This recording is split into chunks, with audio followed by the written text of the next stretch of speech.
Bloomberg Audio Studios. Podcasts, radio, news. Good morning, I'm Nathan Hager. And I'm Karen Moscow. Here are the stories we're following today. Karen, it is the big report Wall Street's been waiting for all week. The August jobs report. Economists are looking for a gain of 165,000 jobs, with the unemployment rate ticking down a tenth to 4.2%. We get a preview from Bloomberg's Michael McKee. And now, the main event. August jobs is the biggest data point ahead of a data-dependent Fed's next meeting, at which they're expected to begin lowering the nation's benchmark interest rate. How much they cut will depend on today's numbers, or so Wall Street thinks. Weak job creation and/or a rise in the unemployment rate will pressure them to lower the rate range by 0.5 percentage point. The opposite makes the case for just a 0.25 point reduction. Something else to watch, average weekly hours. If the economy is indeed slowing a lot, companies may cut back on hours worked for now rather than employees. Michael McKee, Bloomberg Radio. All right, Mike, thank you. While Chicago Fed President Austin Goolsbee sees mounting warning signs from the labor market. Speaking to Dow Jones Market Watch, Goolsbee said it's pretty clear that the path is not just rate cuts soon, but multiple cuts over the next 12 months. That sentiment was echoed by billionaire investor John Paulson, who told Bloomberg's Sonali Basak that the Fed waited too long to ease. Inflation now is somewhere around 3%. Interest rates are 5%. So real interest rates are too high. So the Fed, I think, waited too long to bring interest rates down. So I think the likely course of action is going forward is the Fed will start to cut interest rates. What should they be by the end of 2025? It's difficult to predict, but my best guesstimate would be around 3%, perhaps 2.5%. John Paulson is known for making a massive bet against mortgage bonds before the 2008 financial crisis. He's been among those talked about as a potential Treasury Secretary if Donald Trump wins the presidency. And Karen, John Paulson was among those in the audience as former President Trump delivered a speech to Wall Street's elite at the Economic Club of New York. The centerpiece of his address was a promise for a big corporate tax cut. My plan calls for expanded R&D tax credits, 100% bonus depreciation, expensing for new manufacturing investments, and a reduction in the corporate tax rate from 21% to 15% solely for companies that make their product in America. And that call for a 15% corporate tax would be a big drop from the 21% in Trump's own 2017 tax law. The former president also made a pitch for Elon Musk to take a role in his administration. I will create a government efficiency commission tasked with conducting a complete financial and performance audit of the entire federal government and making recommendations for drastic reforms. We need to do it. And Elon, because he's not very busy, has agreed to head that task force. Former President Trump's speech to the Economic Club comes as the latest Bloomberg News Morning Consult poll shows Trump's tax ideas resonating with swing state voters. 46% say they trust Trump more on taxes, compared to 44% for Vice President Kamala Harris. Well, Nathan, an update now on a pair of back-to-back legal hearings involving the former president, and Bloomberg's Amy Morris reports. Today's hearing is before the Second U.S. Circuit Court of Appeals, which will hear arguments in Trump's appeal of a jury's verdict last year that ordered him to pay $5 million to writer E. Jean Carroll after finding him liable for sexually assaulting and defaming her. Yesterday's hearing was over whether the former president can be prosecuted for election interference after the Supreme Court indicated that presidents have some immunity. Special counsel Jack Smith's office has until September 26th to file an opening brief on that issue. Trump's lawyers have to respond by October 17th. In Washington, Amy Morris, Bloomberg Radio. Thank you, Amy. President Biden's son Hunter is avoiding another federal trial with a surprise move. He has pleaded guilty to tax charges hours before jury selection was supposed to begin in Los Angeles. Abby Lowell is Hunter Biden's lawyer. Like millions of Americans, Hunter was late in filing and paying his taxes. Unlike those millions of Americans, he was charged criminally for his failures that occurred during the depths of his addiction to drugs and alcohol. Abby Lowell says Hunter Biden wanted to spare his family the pain of another trial after he was convicted on federal gun charges in Delaware earlier this year. Biden now faces up to 17 years in prison on the tax charges when he's sentenced in December. Federal sentencing guidelines mean he will probably face much less time than that.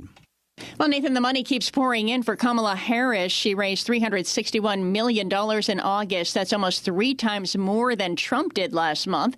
Harris has now raised $615 million since President Joe Biden announced he would stand aside on July 21st. The flood of money for Harris highlights how her candidacy has galvanized Democrats, fueling a surge in polling numbers and in fundraising. Let's turn back to markets now, Karen. Warren Buffett continues to unload shares of Bank of America.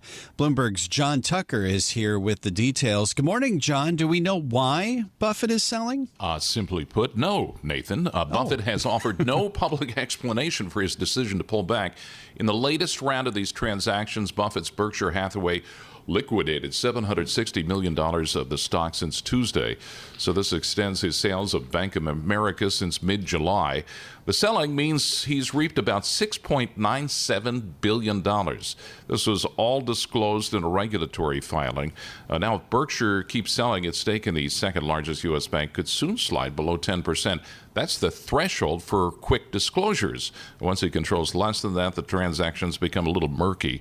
The 94-year-old began building Berkshire's investment in Bank of America with a $5 billion deal way back in 2011. In New York, I'm John Tucker, Bloomberg Radio. All right, John, thank you. Well, shares of Broadcom are down about 10% in early trading. The chip supplier for Apple and other big tech companies delivering a disappointing sales forecast. It was hurt by the portion of its business that is not tied to artificial intelligence. It is time now for a look at some of the other stories making news in New York and around the world. And for that, we're joined by Bloomberg's Michael Barr. Michael, good morning. Good morning, Karen. The 14-year-old boy accused of fatally shooting 4 people at a Georgia high school is expected to make his first court appearance today. Colt Gray has been charged as an adult with 4 counts of murder. Authorities said the teen opened fire at Appalachia High School in Winder, just outside Atlanta, killing 2 students and 2 teachers. 9 others were wounded. Meanwhile, his father, Colin Gray, was also arrested for allowing his son to possess a weapon. Georgia Bureau of Investigation Director Chris Hosey. Colin is Colt Gray's father that was arrested yesterday. He is charged with the following: 4 counts of involuntary manslaughter, 2 counts of second-degree murder, and 8 counts of cruelty to children. GBI Director Chris Hosey says Colin Gray, who is 54, knowingly allowed his son Colt to possess a weapon. The FBI says they received tips last year about possible threats posted to social media by the teenager, but authorities said Colt Gray denied ever making the post. No arrests were made, lacking probable cause.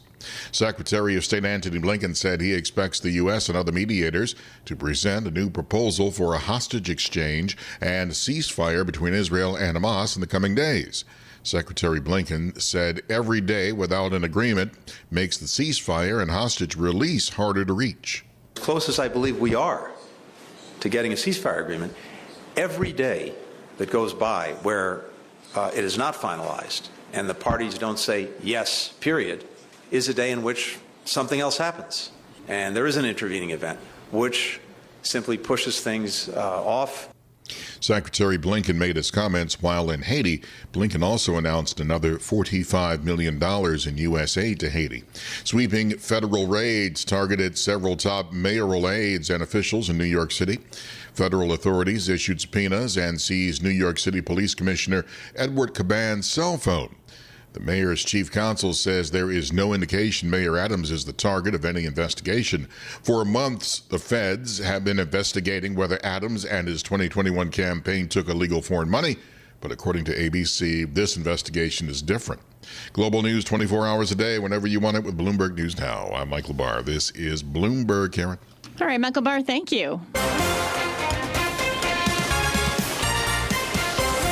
Time now for the Bloomberg Sports Update, and we welcome back John Stashower. John, good morning. Good morning, Karen. Heck of a way to start a season.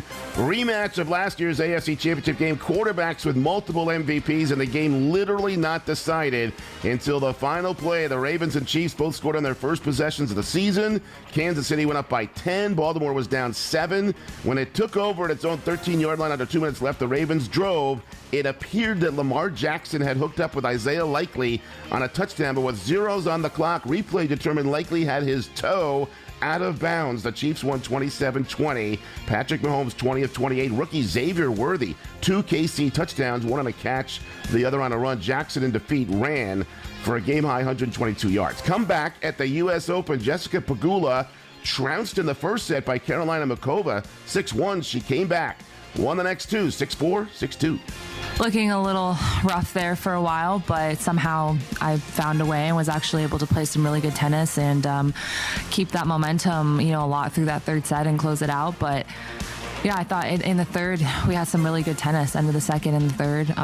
But yeah, happy just with the way I was able to compete. So Pegula, who was in her first Grand Slam semifinal, now in the Open final, tomorrow will take on Aryna Sabalenka. She took out Emma Navarro, the American, but with Pegula's win and with 2 Americans, Taylor Fritz and Frances Tiafoe, facing off in tonight's men's semis, an American will be in both singles finals. The Mets were off. They'll host Cincinnati tonight, going for an 8th straight win. They're now tied with Atlanta.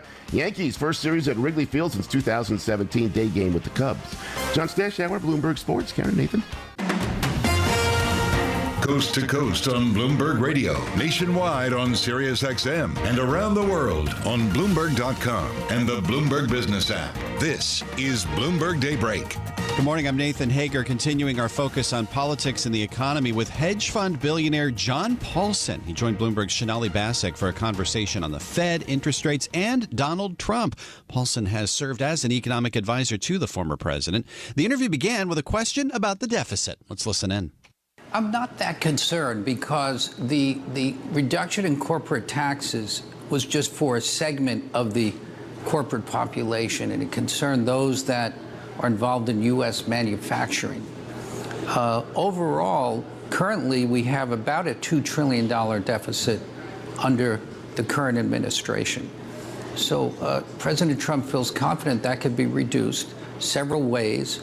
One is through the revenue earned from tariffs, which could be substantial. 2 is by cutting wasteful spending. The most important item he alluded to was the Green New Deal, which over time adds up to somewhere around $1 trillion in spending. And the third is not providing federal benefits to illegal immigrants. So net, these revenue generation and savings will offset any minor adjustments to the tax code. You have obviously been a very large supporter of the former president in this cycle. What underpins your faith in him? First of all, his policies, which under his administration were very successful. While people or these studies referred to are concerned about potential inflation or deficits, under his 4 years, the average annual inflation was only 1.9%. Interest rates were very low, and oil prices were very low. And real wages for the average worker increased. Under the Biden administration, which is supposed to be for the average worker, real wages declined because inflation was so high. Interest rates are much higher, and oil prices are much higher. So when you look at the benefits 4 years under Trump or 4 years under Biden, the average American has done much better under Trump. I also want to talk about interest rates, because at the end of the day, there has been a lot of concern on Wall Street about what a Trump administration would mean when it comes to the Federal Reserve. There was, of course, that Wall Street Journal report a number of months ago that questioned whether the Federal Reserve would remain independent. And then we also had the former president commenting in an interview with Bloomberg as well, saying that the president can certainly be talking about interest rates because he has good instincts. That doesn't mean he's calling the shot, but it does mean he should have a right to talk about it like anyone else.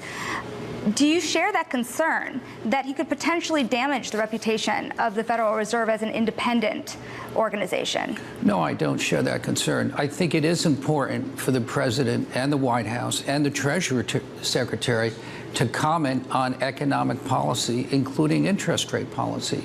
But ultimately, the decision is up to the Fed. But it's important for the Fed to hear other viewpoints and to make sure the Fed policy is in sync with overall fiscal policy. To that end, what do you believe should happen with interest rate policy through the end of this year? Well, when you look at inflation now is somewhere around 3%. Interest rates are 5%. So real interest rates are too high. So the Fed, I think, waited too long to bring interest rates down. So I think the likely course of action is going forward is the Fed will start to cut interest rates. What should they be by the end of 2025? It's difficult to predict, but my best guesstimate would be around 3%, perhaps 2.5%. And what would that mean in terms of ripple effects across the economy? Well, it's generally beneficial. The major cost when you get a mortgage is the interest rate. So if the cost of mortgages come down, the cost of buying a home would also come down, and that makes housing affordability go up. And, that would spur new housing development. So another thing that the former president had tried to do in office the last time around was privatize Fannie Freddie. Is that something you think he would be able to accomplish, or is talking about accomplishing in a potential next term? I think it makes sense. The intention of the conservatorship was to temporarily put Fannie and Freddie in conservatorship while they built up their capital. Initially, all the earnings of Fannie and Freddie were swept out by the government. But after Steve Mnuchin left office, he no longer allowed that policy, and the GSEs have been rebuilding capital. So they're now at a position where they're fairly well capitalized, which would make privatization logical. This is Bloomberg Daybreak Today, your morning brief on the stories making news from Wall Street to Washington and beyond. Look for us on your podcast feed at 6 a.m. Eastern each morning on Apple, Spotify, and anywhere else you get your podcasts. You can also listen live each morning starting at 5 a.m. Wall Street time on Bloomberg 1130 in New York, Bloomberg 99.1 in Washington, Bloomberg 106.1 in Boston, and Bloomberg 960 in San Francisco. Our flagship New York station is also available on your Amazon Alexa devices. Just say, Alexa, play Bloomberg 1130. Plus, listen coast to coast on the Bloomberg Business app, SiriusXM, the iHeartRadio app, and on Bloomberg.com. I'm Nathan Hager. And I'm Karen Moscow. Join us again tomorrow morning for all the news you need to start your day right here on Bloomberg Daybreak.